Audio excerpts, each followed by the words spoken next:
Alright, it's awfully cold outside, even here in Lafayette, Louisiana, so I'm going to do my version of a chicken and sausage gumbo. I say my version because it's going to be as low carb as I know how to make it, and it's not really traditionally gumbo. In fact, Cajuns wouldn't even call it gumbo at all because there will be no roux.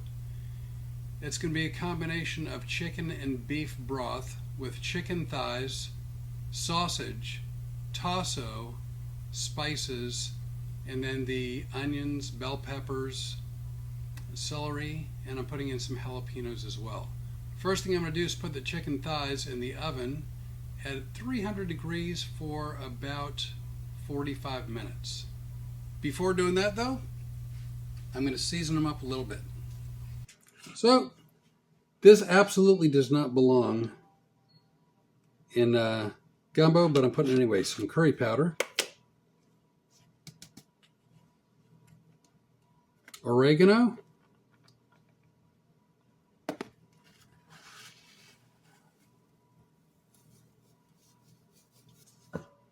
garlic powder,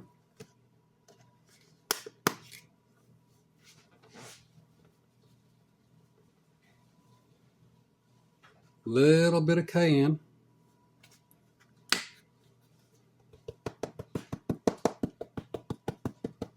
some paprika,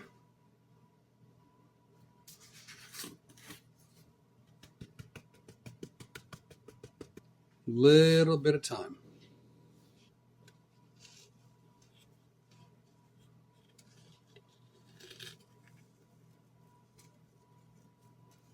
Alright, I'm going to turn the cameras off. I'm turning the chicken over and I'm going to spice up the same way on the other side. What I did was I stuck chicken thighs in the oven at 300 degrees for about 45 minutes, and now it's time to get them out.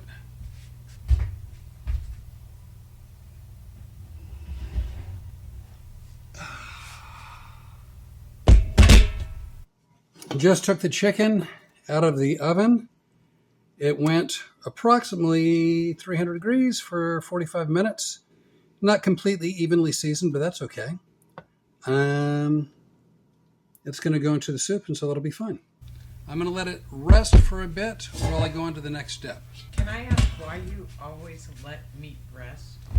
You know, so the question from the Renee, why do you let meat rest? Evidently, and this is from what I've been able to hear and read and whatnot, if you cut into meat just fresh off the stove or fresh out of the oven, all the juices are going to run out, and then it's no longer going to be juicy or flavor. I mean, it'll have flavor, but it won't be as juicy.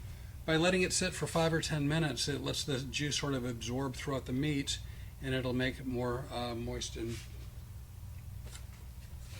it'll make it juicier. So I am now going to cook.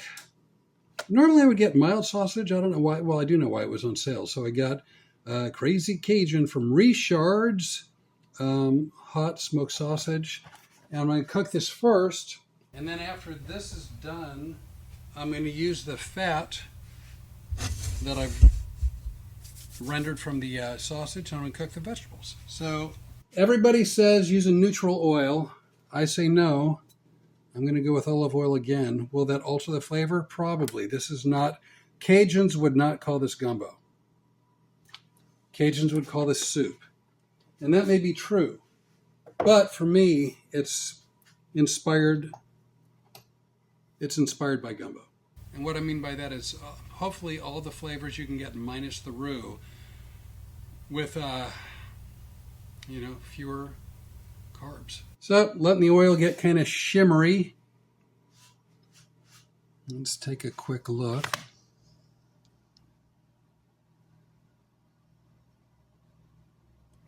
And to it, I'm going to add the sausage. Got a lot of sausage. I probably should do this in multiple batches. I am not going to. Yeah, I will. Alright, cooking up the sausage, sloshing the oil around for no good reason.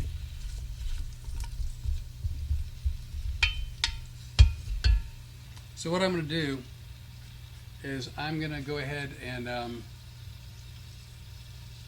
cook the sausage both batches, and then I'm going to stick them in here, which is where the chicken is, and I'm going to kind of let that sit for a while.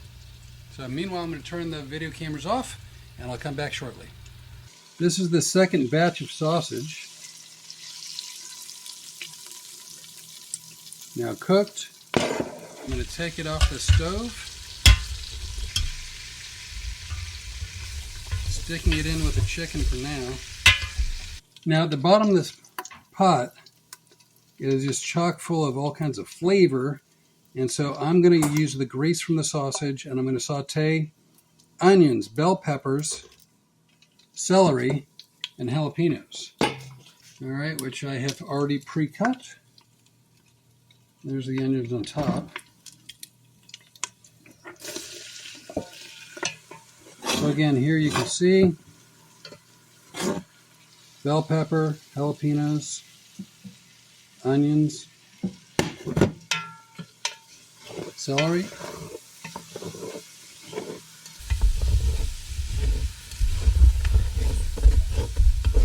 I'm going to cheat a little bit, and I'm going to use jarred garlic. I'm actually too lazy today to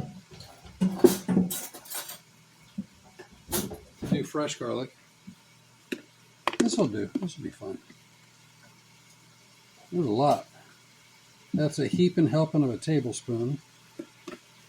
Again, don't forget, season to your taste. I like a lot of garlic. That's cooking down really nicely. We're not quite there yet. I've never made a gumbo, and I've never made a gumbo-like soup. So I'm using some traditional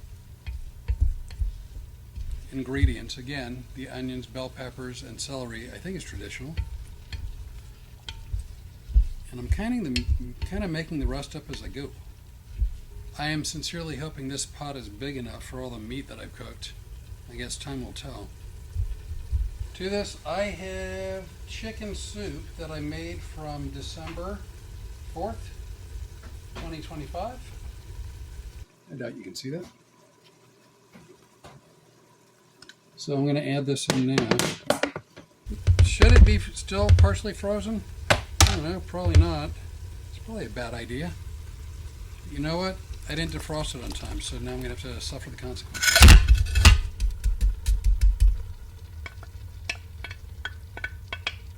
Now, as this is cooking,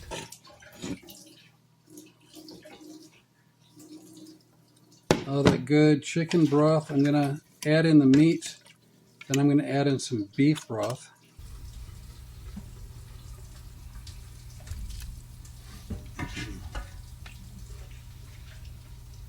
All right, I'm going to take the chicken, and I'm going to break it up just with my hands. Man, that smells good. Chicken's cooked perfectly. By the way, this was boneless, skinless thighs. I'm going to add in 8 more cups of water if the pot will hold it. And to this, I'm going to add 2 heaping teaspoons. This is better than bouillon. This is roasted beef base.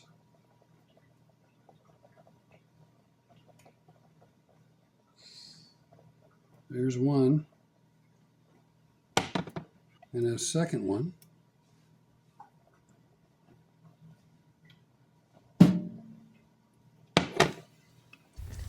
And then a little bit more chicken. There it goes.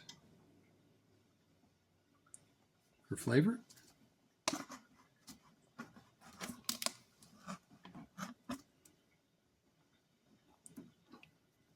And finally, last but not least, I'm going to add in what's called pork tasso. Pork tasso is a very seasoned pork where the flavor from the pork will sort of seep out into the soup. Several bay leaves. I've also decided I'm going to do a just a small amount of cumin. By the way, I've not tasted this yet and probably should. A very small splash of Worcestershire sauce. So there you have it. Non-gumbo gumbo. It's soup, I get that. I probably could thicken it. Instead of flour, I could use something like cornstarch. But for now, I think I'm just going to leave it as soup. We'll see how it does. I'm going to let it simmer for probably about an hour. And then we'll come back with a taste test. Hopefully, it's a recipe I'll be able to recommend. But I guess time will tell. All right, so here, this is not gumbo. I mean, I know it's not. If I had added roux to it, it would definitely be gumbo. So the Cajuns would call it soup. It's way too thin to be a gumbo. There's no roux, no flour. But, by the way, this is more than 6 quarts. It's got about $8 in chicken, about $9 or $10 in sausage, $4 or $5 in tasso, and assorted onions, peppers, whatnot. So this 6+ quarts is more, somewhere between $20 to $25 for the entire pot. And this is going to be, I don't know, 10, 12, 15 bowls of food. All right, now for the all-important taste test. Let's see what we got here. A little sausage, little chicken.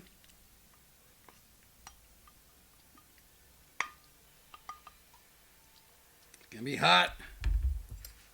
Gonna be hot. Oh, we should turn on the lights, right?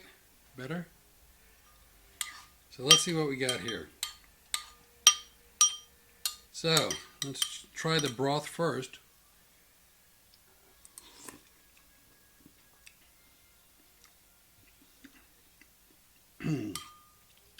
Really good. It's a nice mixture of spices. It's spicy, but not too spicy. Really rich flavor. Let's go ahead and try some sausage.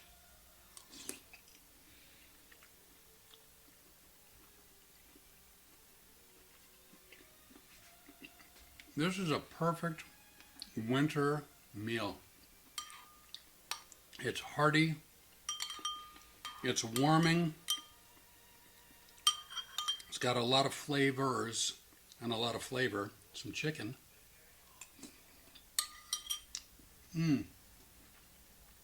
It's tender. It's juicy.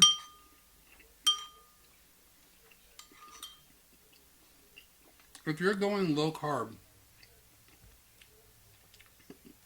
if you're going keto, if you want a ton of flavor, I get it. This is not gumbo, but it's so close, at least in terms of flavor and ingredients. You can really get by with a fairly low carb meal that's warm, delicious, full of flavor. This is going to see us through today's Tuesday, so the rest of the weekend, I think, with all the cold weather that's coming.